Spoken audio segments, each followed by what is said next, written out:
Our interview this afternoon is with Travis Prescott. Travis was born in Camden, New Jersey in July of 1983. He served in the United States Navy from June of 2001 through June of 2011.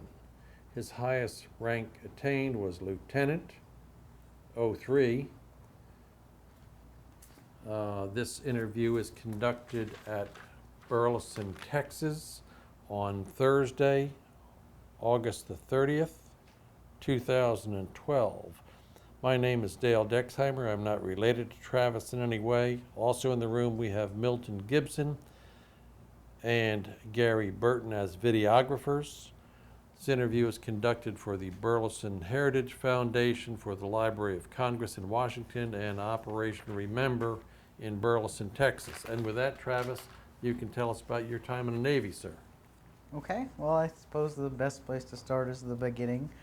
So one question is, why the Navy? Well, it was pretty simple, really. I went to all 4 branches' website, and I filled out their form online for I want more information. And about 2 months later, I got a brochure, I think, from the Air Force. But the very day after I filled out these forms online, I had a recruiter from the Navy at my door.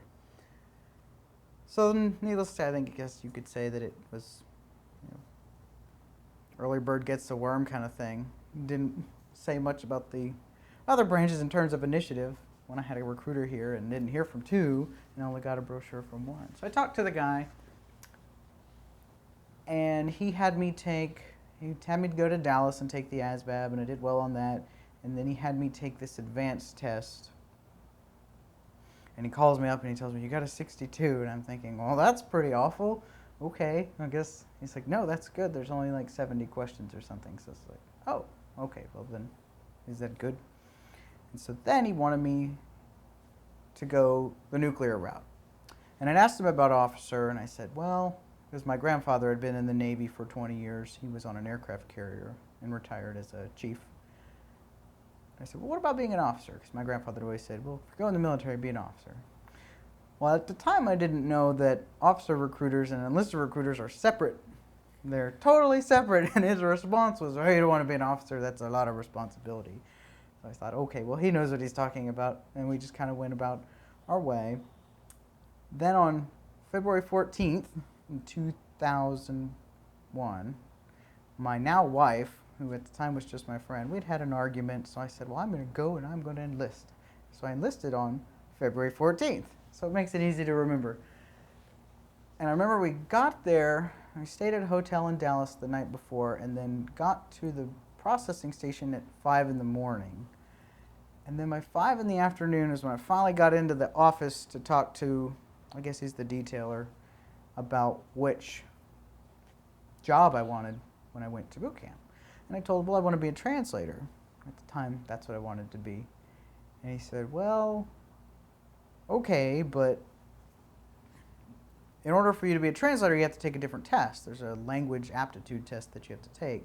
So you need to go take that test and then come back. And I thought, I've just been here for 12 hours. And I said, well, you said nuclear power, those guys make a lot of money, right? And the guy's like, oh, yes, of course, they make a lot of money. I said, okay, well, we'll do that. And it was interesting.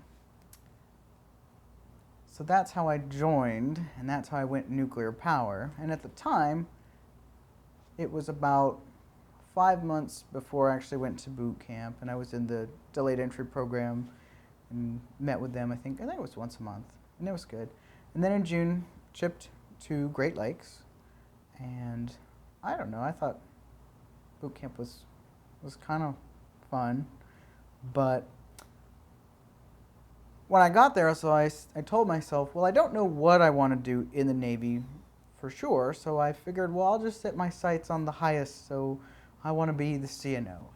And I would revise my goal, of course, as I learned more and things of that nature, but I think always setting out what's the highest I might want to be and going down for me, was pretty effective. As soon as we got our Blue Jackets manual in boot camp, I remember reading it.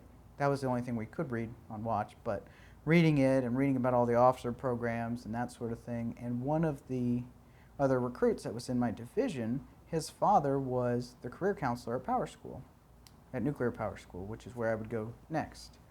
And I remember talking to him, and his father had told him about this program called Seaman Admiral 21. The Navy used to have, they would have the Seaman Admiral program, which was where you would get paid, you'd be active duty, you'd get paid, and then you would pay all your books and tuition from your pay. And then they also had the ROTC program where you got a scholarship for all those things, but you didn't get paid. Well, the Navy was trying to consolidate all of its officer programs. My understanding was they wanted to consolidate their officer programs, and they wanted more enlisted to officer conversions. So the Seaman Admiral 21 program essentially merged those two concepts, and you stayed active duty, but you didn't. It wasn't a full scholarship, but for most places you would go, it was effectively a full scholarship. And I thought, well, that sounds really interesting. So I made up my mind when I got to Power School that I wanted that program. And I told myself, well, there's only one way I'm going to get that, and that is to study really hard, work really hard, and be top of my class. And I did that both through A School and in Power School. And then I found out later in Prototype, I submitted my application for the program back in Power School.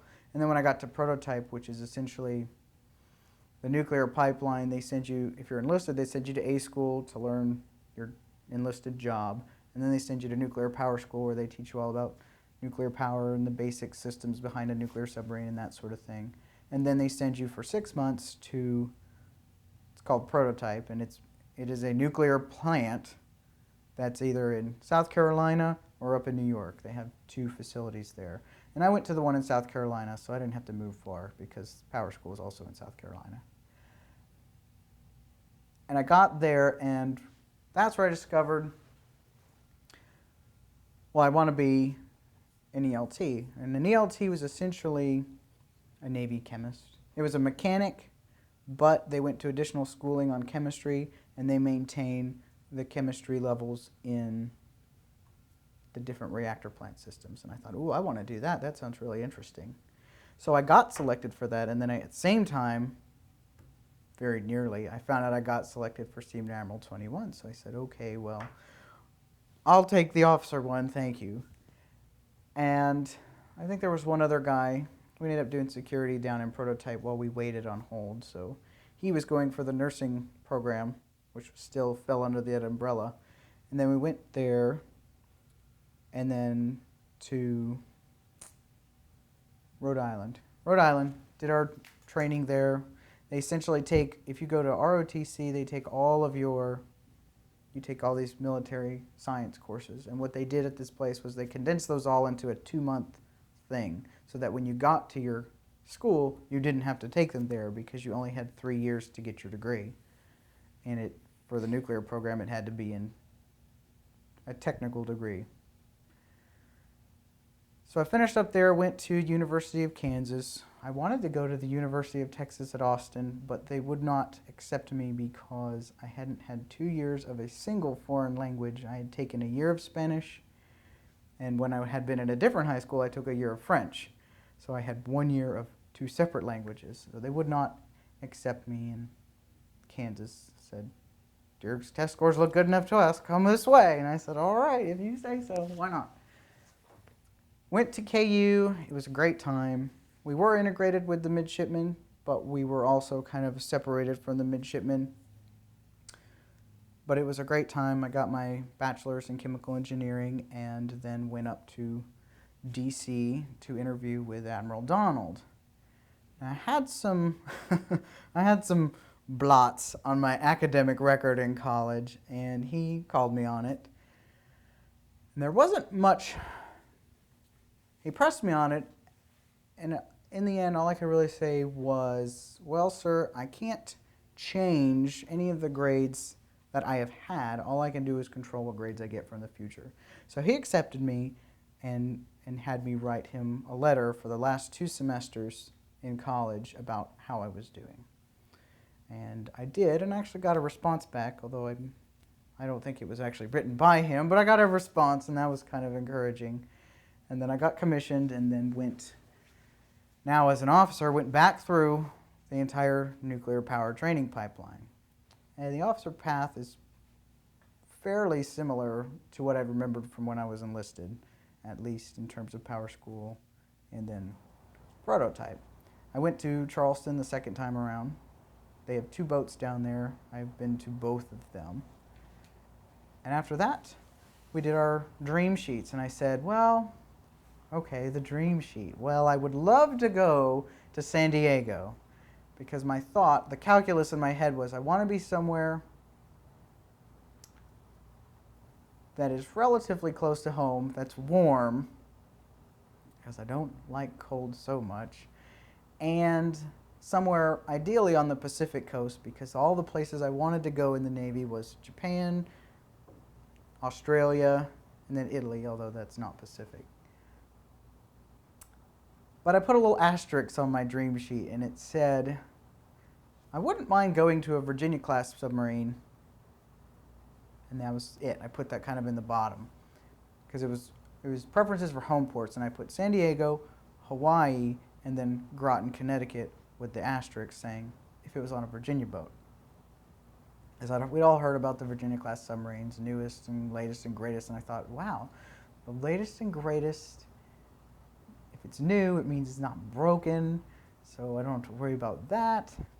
Well, I'd later find out there's pros and cons to having a first-of-class boat.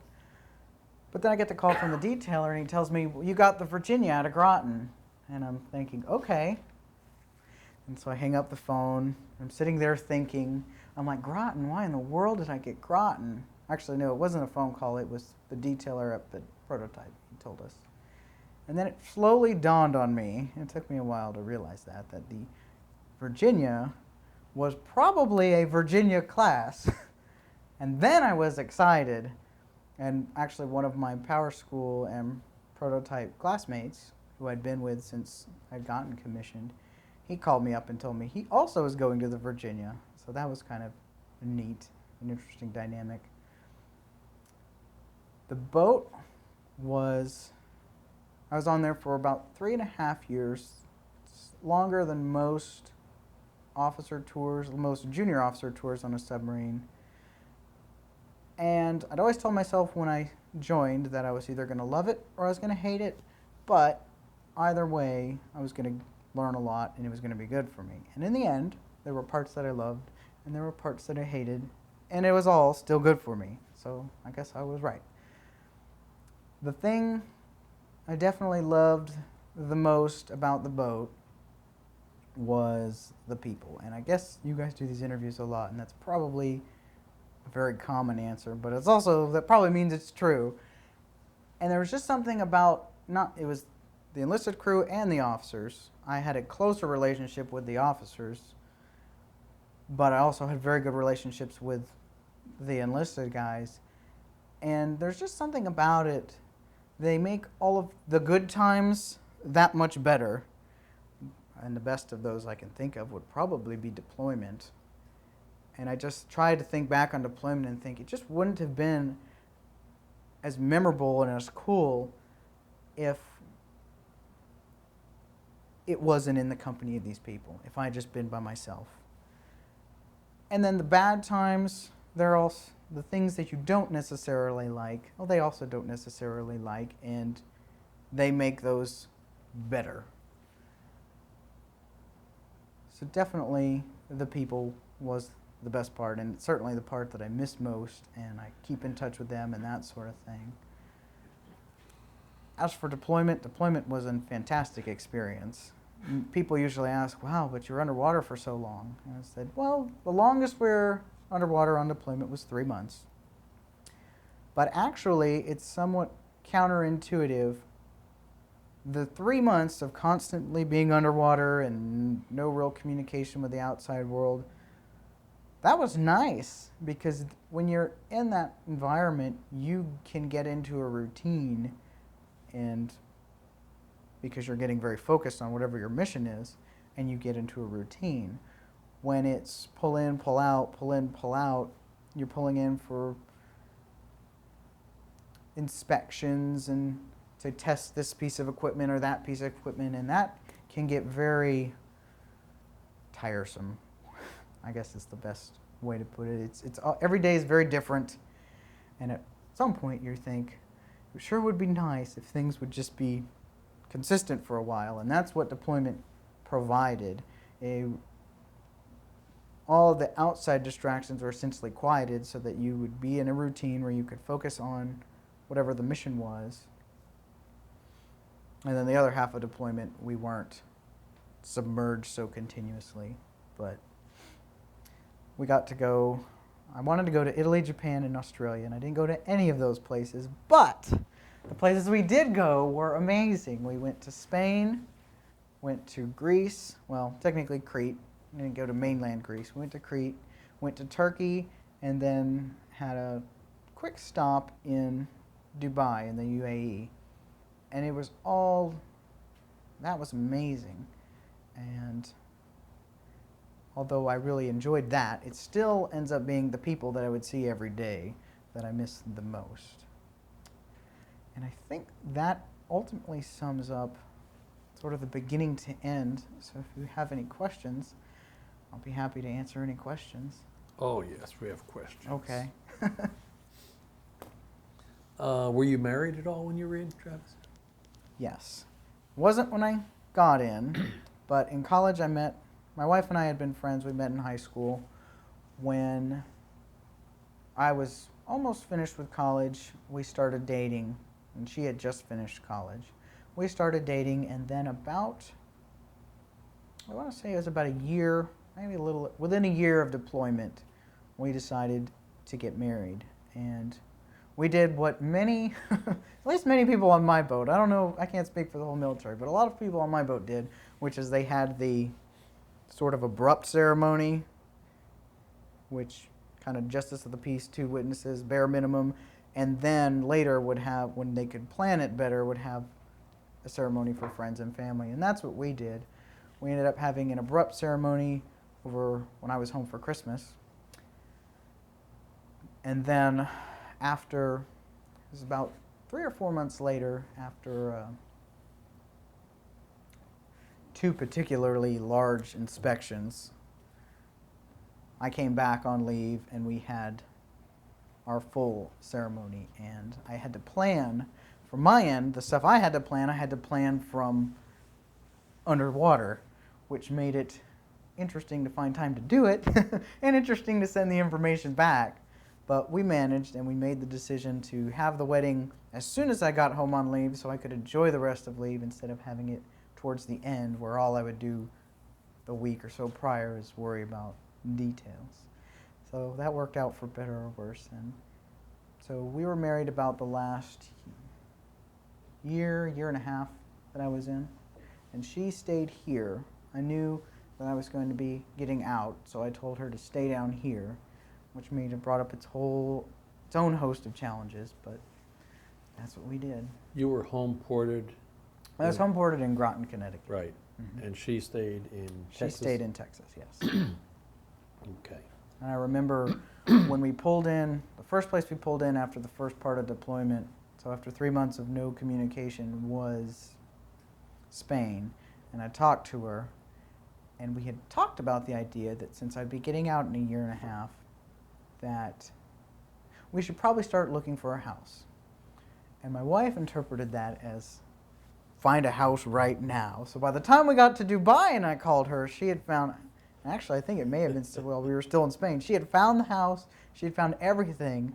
I actually had to draft a power of attorney, essentially, have my exo sign it and notarize it, and then send it home with someone on basically like a care, not a care flight, but a care package. Someone was going back to Groton for some reason, and they were doing basically a mail call, and I said, here, take this, it's very important, put it in a mailbox when you get back to Groton, so that she could actually sign the paperwork so we could get the house. And that was fun. You mentioned that the best part of the service was deployment. Yes. Were you on a gold crew, blue crew kind of a deal? No, that's for the ballistic missile submarines. They Okay. have that. And the plan that I had in my head was they have fast attack submarines, which is what the Virginia is, and then they have the ballistic missile submarines. And everybody leading up to where you actually make your decision tells you that the ballistic missile submarines have the two-crew system. It's a lot more structured. You'll know when you're in, when you're out. Fast attack submarine is all of that is off the table, and they could say, okay, you guys are about to go out. We almost had to go out because a hurricane was headed up toward New England. So I thought in my head the calculus was, well, if I'm going to be in long enough to be on both, I would rather be on a fast attack while I'm young, and then be on the ballistic missile submarine later once I'm married. I wouldn't want to do it in reverse and be on a ballistic missile and then go to the life of a fast attack. Because the Navy, the submarine fleet, if you're on submarines, they essentially make you do both at some point. If you're an officer, you have to have experience with both. So you're either going to do the ballistic missile first and then fast attack, or the other way around. And I thought, I'd much rather go on a fast attack first, because they tell you with the ballistic missile submarines, you don't really get to go to different ports. You kind of get to go maybe to like Puerto Rico, and that's about as foreign as you're going to get. So for those reasons, I picked fast attack first. Okay, in that case, since you were on a fast attack, you had just one crew. Mm-hmm. You enjoyed deployment. Differentiate. You had deployment and then tied up to the pier? No. That would be nice if it were like that. No, you had deployment, and then you had, well, part of it was Virginia was the first of its class. Brand new class of submarine. Lots and lots of contractors and that sort of thing, testing all the new systems that went into her design. It had a lot of things that were very different from the conventional Los Angeles class 688, which is the majority of the submarine fast attack fleet right now. But Virginia had a lot of things that were different, and so we had lots of contractors. We had to go out for 2-3 weeks, sometimes a month at a time, to do proof of concept, prove that she could handle this mission area or that mission area. So a lot of exercises, a lot of inspections, a lot of contractors testing their systems and that sort of thing. And that would go on at sea. There were at sea portions of that, and then there were even import portions of that. So there were bits of being tied up at the pier, but for the most part, when you weren't deployed, it was inspections, exercises, proof of concept, that sort of thing.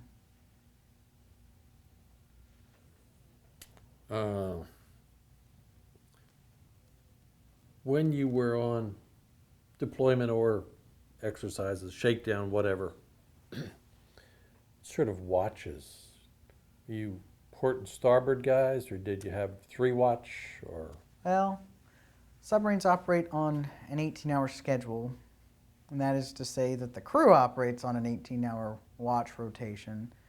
The command team, which really on the submarine just consists of the XO and the captain, and maybe the doc, they get a 24-hour day. And so there is a semblance of a 24-hour day.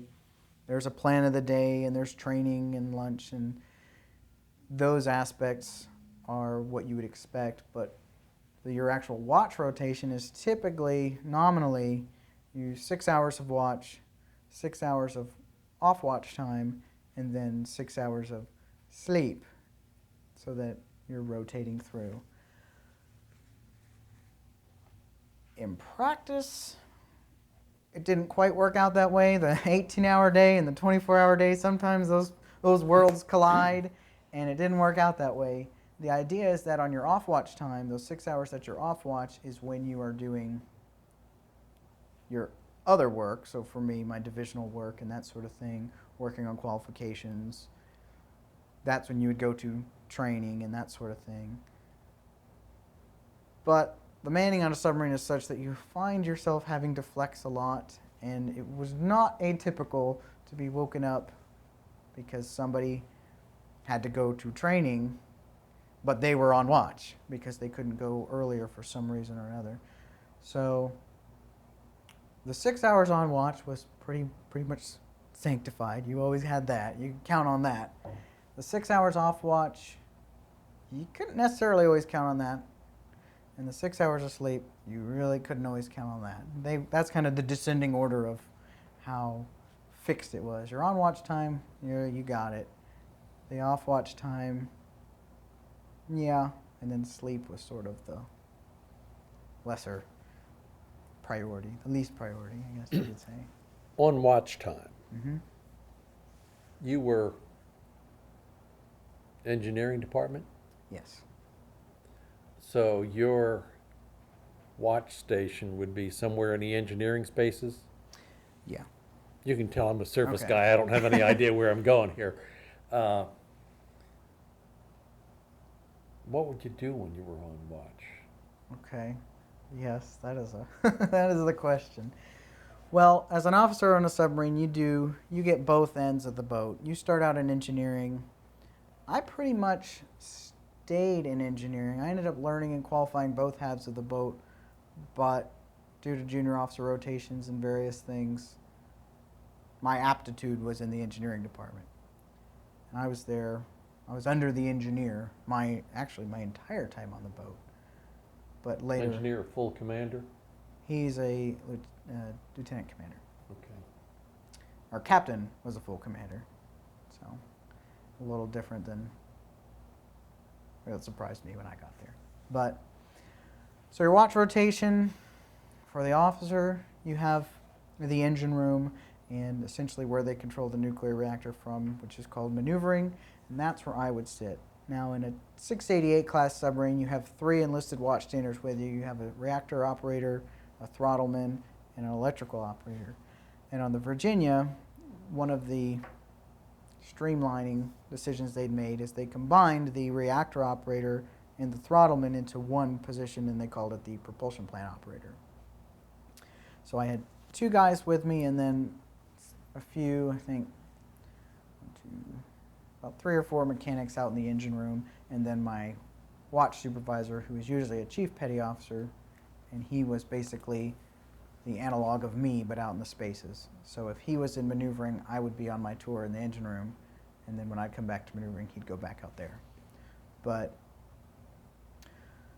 what you do on watch? Well, there's 12 screens in the maneuvering area, and they don't change much. And I guess in hindsight, that's the way you want it. You don't want those screens to change much.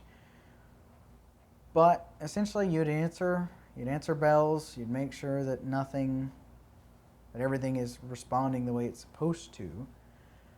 And then you would training was always something that the captain emphasized on for the watch section. So you would cover something.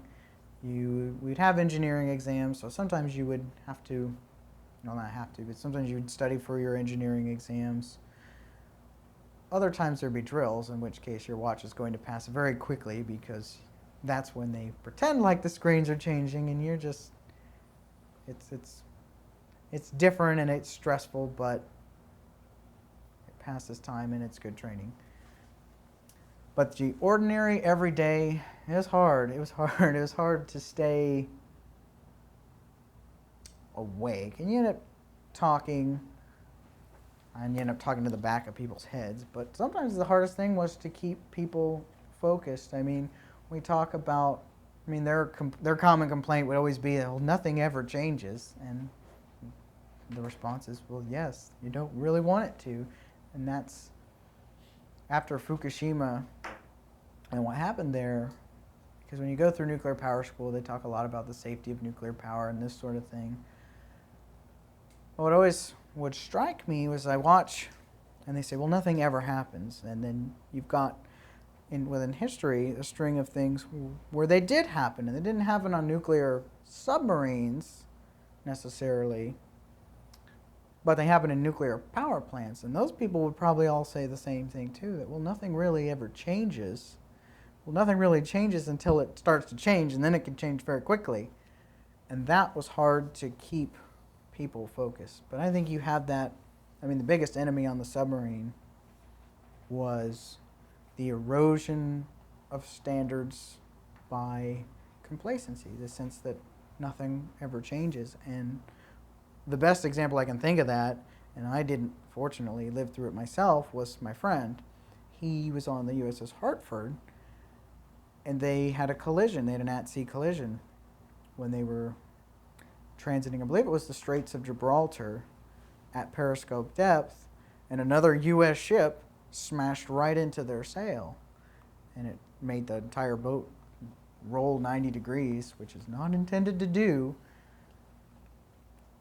And of course that sent ripples throughout the submarine force, and we all got training, but ultimately the safety investigation determined that it was simply erosion of standards within the watch teams. And as we all would point out, because we had to cover this and lessons learned and have additional training, all the boats in the submarine fleet, not just our base, but all throughout the submarine fleet, was that there was no new information. It was the effect of complacency, and that these people didn't set out to screw up that day. They all thought nothing ever changes. We've done this a million times, and yet that's what happened. And it's easy to say, and we said it a lot, but it's sometimes really hard to really internalize it. And that was sort of a constant force. That complacency, that's that deal where the XO or the skipper, when you're there staring at your screens, the XO or the skipper gives you a little tap on the shoulder. Oh, yes. All of a sudden it brings you back to focus. Oh, yes. Well, and even just coming out into control and just asking you some off-the-wall question, like, what would you do if you got a contact right here, and you're thinking, I'm out in the middle of nowhere, and I'm 500 feet underwater or whatever. Why are you asking me what would happen if I got a surface vessel right here? But they would do that because there were a lot of watches up forward and aft. Although I would argue watches were less routine up forward than they were in the engine room. But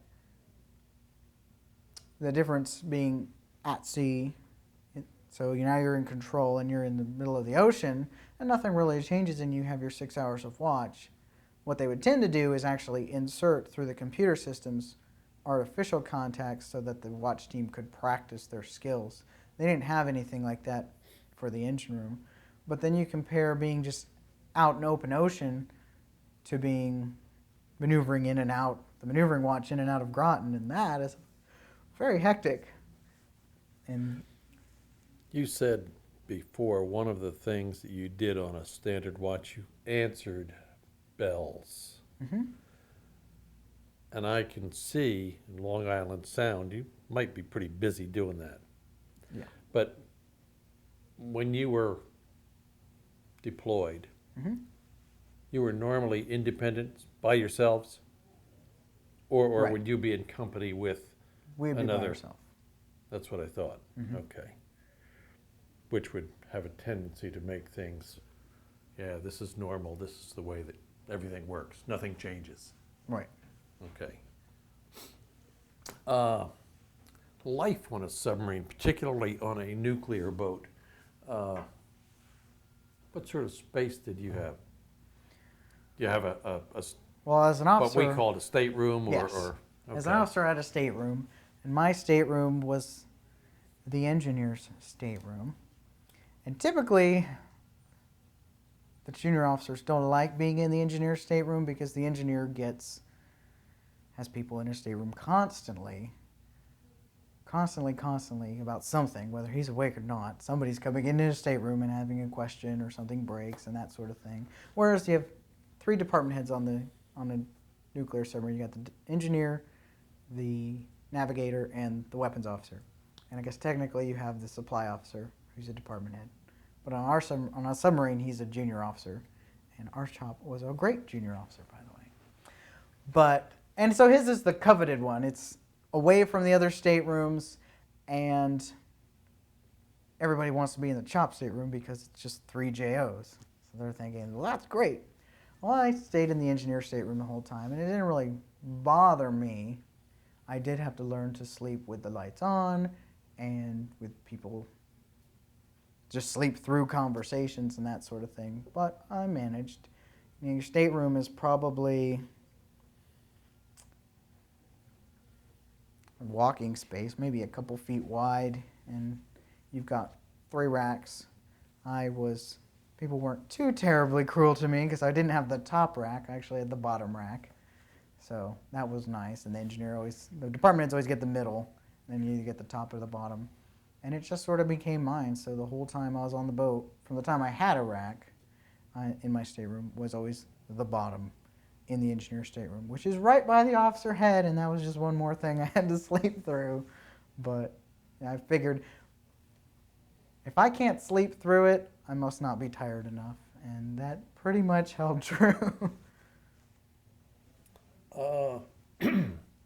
Living conditions. Freshwater ever a problem on a nuclear submarine? Not on the Virginia. Surface boats, evapes were always a problem. Yeah, and I think they were, I can't speak from personal experience, but I think they were on 688s. So we still had the water conservation mindset and took submarine showers, which actually I still do now in a sense. That whenever I'm lathering it, this water's off, just like it would be if I was on the boat. But no, on the Virginia they have reverse osmosis units, and those things would generate so much fresh water that we would eventually have to just dump it to tanks that would eventually get pumped out to sea because it made so much. So freshwater was not a problem on our boat. I would probably say on the class. Certainly had mess decks for the crew. You had a wardroom, I assume. Yes. You have 3 squares a day in the wardroom? Technically there were 4. You had breakfast, lunch, mid-rat, dinner, and mid-rats, yeah. Okay. And it was kind of nice. There was some regularity to the schedule. Friday was always sort of a day of gluttony in a sense because lunch was burgers and chili cheese fries, which I thought was fantastic. And then mid-rats was always pizza. So that was sort of the worst day for your arteries, but it was also one of the favorites. And I think Wednesday nights at mid-rats was always wings, which that didn't appeal to me, but the crew really liked it. And then tacos on Tuesday. So Tuesday at lunch we always call it Taco Tuesday, and it was always tacos or enchiladas or something like that. But yeah. Overall, the chow was pretty good. Oh yes, the food was great. The food was too great, so that when we started deployment, it was a little bit too heavy. And over the course of the first part of deployment, I ended up losing about 25 pounds. We had exercise equipment in the engine room, and you kind of, at least on the fast attack submarine, you fit exercise equipment wherever you can. So it was in a little passageway, and I did that elliptical for 3 months straight, and they called it the ice diet, which isn't really fair because I ate more than ice, but I did eat a lot of ice, and I ended up losing 25 pounds doing that. So it took some of the fun out of Fridays because I couldn't eat the burgers and the pizza. I had to eat other things, but the food was great. Virginia is, let's see, SSN 774. Mm-hmm. Displacement. Well, I don't think I can say, Oh. and I don't think I really know. Okay. Off the top of my head. How long was it? 377 feet. I do know that number. Beam or whatever you call it on a submarine. To the end of the propulsor. How wide was it? I want to say 31 feet. I think that's. No, it's not really spacious then, is It it? is not spacious. No, two people could not walk down a passageway without turning to the side. But I mean, people always ask, the first question people always ask is, well, didn't you get claustrophobic? And I thought, no, it's not, I'm not stuck in a tube. I mean, there's enough room for me. Everything is bigger when you're me. Now, the guy that's 6'6" and has to get into the fetal position to sleep, I feel sorry for him because your feet can't even dangle off the end because it's just a wall and a wall, and you've got about it's probably about 6 feet from wall to wall. So if you're 6'6", you're going to crunch up. Generally, I would assume a pretty smooth ride. You were speaking before about the hurricane thing, but generally a pretty smooth ride on a... Only the transit from Groton to the dive point is long before you get over the shelf. It's pretty long, and that's where you get most of the rocking. But once you dive, for the most part, you don't even realize that you're moving. It's very smooth. That transit from Groton to somewhere out beyond Montauk, wherever that is, 8 hours, something like that, I guess, for you About folks? 8 hours, yeah. Okay. And the rest was pretty smooth sailing after you got rid of that chop and all that good stuff. Oh, yeah. Dive are the greatest words on a submarine. What'd you think the first time you submerged? Well, I was in control. Sensation or I was just staring. The Virginia doesn't have periscopes. She has photonics masts, which are basically like cameras. And you display these. You have these cameras, and you can display. They have night cameras. They have night vision and color, and then just watching from the screens. You don't look into a scope like you do in a 688 or you see in the movies. You're just looking at a computer screen, so everybody can see it, and you don't have to do any of that rig for dark or anything like that, like a 688 does. But everyone watching on the computer screen, it doesn't feel like anything. You're just watching, and it's hard to connect. That's what I'm seeing in this camera means that's what's happening right now to this boat. I mean, there's people running around because they have to rig vents and that sort of thing. But you don't really feel anything different. And even when we would do an emergency blow, which you've seen the videos, and it looks very dramatic. I don't know what it looks like from the outside of Virginia, but you don't really feel much on the inside. And you're like, man, that was kind of a letdown. I thought no sinking sensation or... No, I mean, not really. The only time, whenever you do an angle, and they call it angles and dangles, and you would feel that. You do a flooding drill, and they do like a 30-degree up angle, and you're going to feel that. But the you're deck actually pitches 30 degrees? Yes. Oh, yes. And so when you stand, you probably have to hold on to... Well, you're generally, you kind of lean forward on your feet so that you're looking at other people, and it just looks really bizarre because they're leaned way back. If you're diving, they're leaned way back and standing perfectly fine. You'll see like these binoculars that are 30-degree angle. But you do sometimes. It's bad if you're asleep.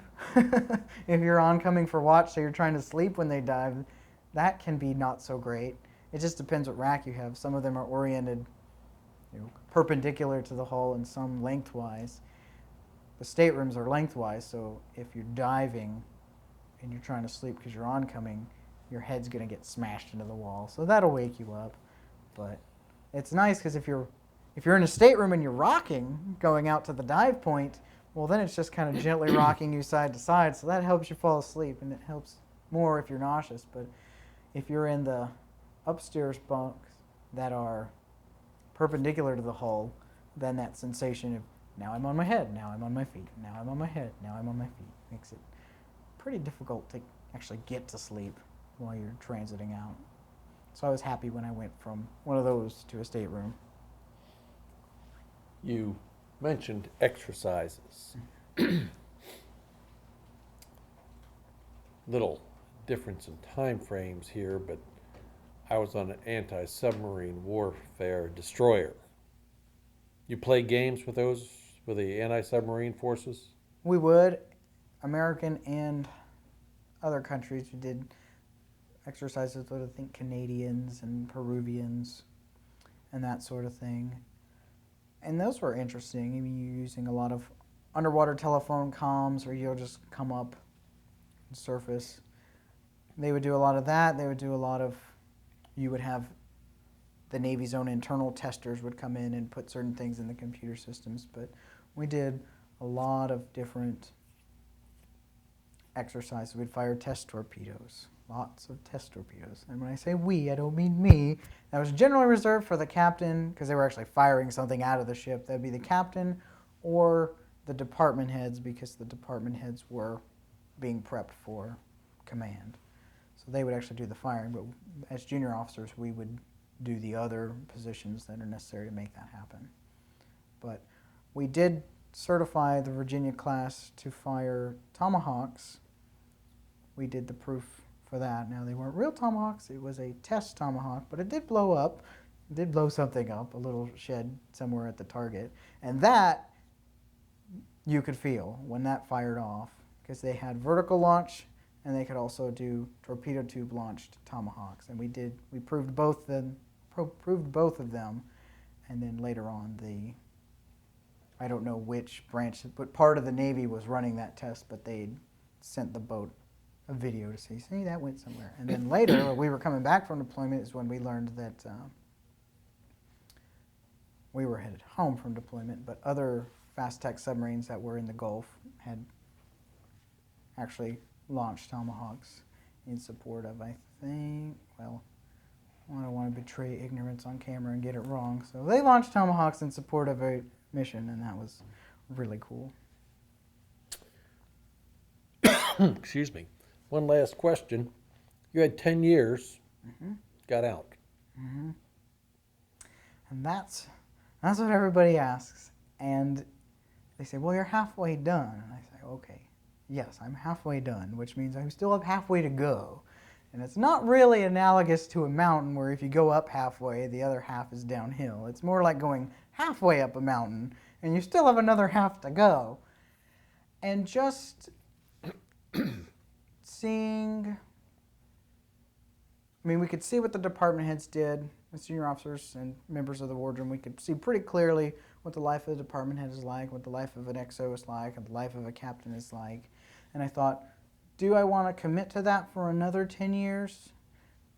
And the answer was that I didn't. I wanted to be back home in Texas with my family and do something different, and that most of what I wanted to get out of the military and learn from the military, I had learned. So that's why. But it wasn't meant. And the things that you wanted to learn were? Things about leadership, working with people, that sort of thing. My division, I was the chemistry and radiological controls assistant. Actually, before that, I was the reactor controls assistant, then the chemistry and radiological controls assistant for about 2 years. And that was definitely the most challenging thing I've done professionally. But it worked out well, and that was extremely rewarding, that experience. And then I was the damage control assistant for about the last 6 months that I was there. And we took the boat, after deployment, we took her out to a few more exercises, a big Canadian celebration or something up in Canada. We went up to Canada for a little while and then pulled her into the shipyard in Portsmouth, and that's where I left, was Portsmouth Naval Shipyard.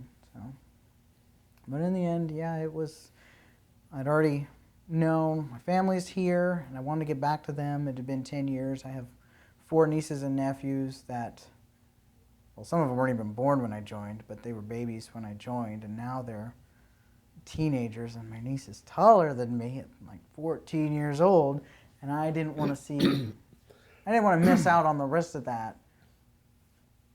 And although I really loved the people in the Navy, in the wardroom, and the crew, well, of course, I'd get a different crew if I'd stayed in, but it was time to go back home, was essentially the sense there. 40 years from now, it'll be interesting what you think about that decision. Yeah. Anyway, Travis, thank you for coming to see us this morning. We appreciate you taking the time. We appreciate your 10 years in the service, sir. Appreciate all of your support, and thank you for having me. You bet.